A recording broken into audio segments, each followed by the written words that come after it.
Thank you, Mr. Speaker. I rise to talk about how the crisis created at our border by President Biden's executive orders is affecting my city, and also the Senate's refusal to pass H.R. 2, the Border Security Act that we passed in May, and in addition, only exacerbated by my mayor, Eric Adams' insistence that these individuals who entered our country are entitled to free housing at taxpayer expense, where New York City is now seeing over 200 shelters and is housing more illegal immigrants than actual citizens of New York.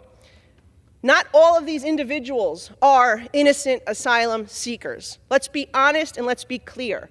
First of all, many of them are using the generosity of this country to gain entry. We know that more than half, between 50% and two-thirds of these individuals are denied their asylum cases when they come to court. There are also many who have already been arrested for committing crimes in our community. At just one of the 205 migrant shelters, the Roosevelt Hotel, there have been dozens of arrests, mostly for domestic violence, but robberies, assaulting police officers as well. And earlier this year, 4 individuals that were housed at the Watson Hotel were arrested for shoplifting tens of thousands of dollars worth of merchandise from Macy's at Roosevelt Field Mall. Just this week, an illegal immigrant who was previously released by Customs and Border Protection and the New York State Police was arrested for murder on September 2nd. He was in our country and on our streets despite having a warrant out for his arrest for a previous stabbing. And there were 2 individuals who were accused of sexual assault in Erie County in Western New York.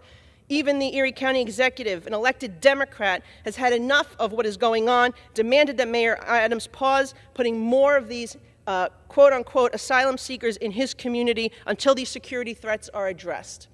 Now, this Monday we marked 22 years since the 9/11 attacks. Democrats, Republicans say never forget.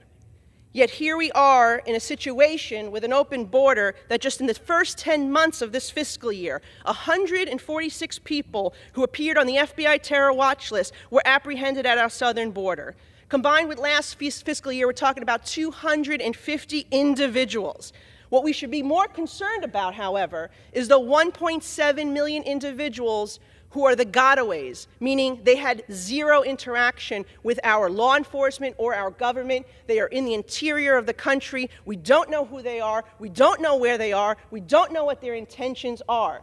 That's the estimate that CBP is saying. Yes, we've had millions of people cross our border, but guess what? 1.6 million of them, we don't know who they are or what their intentions are. And this should be concerning considering that the FBI has just confirmed that ISIS is smuggling Uzbeki asylum seekers across our southern border. ISIS. And an Iranian national was caught in the interior after Iran has threatened revenge and harsh retaliation against the United States. And they said they were going to conduct terrorism on our soil. Yes, the same Iran that Joe Biden just gave $6 billion to. 107,000 Americans have died from overdoses last year. That's more than two-thirds of those deaths, and two-thirds of those deaths are attributed to mostly fentanyl.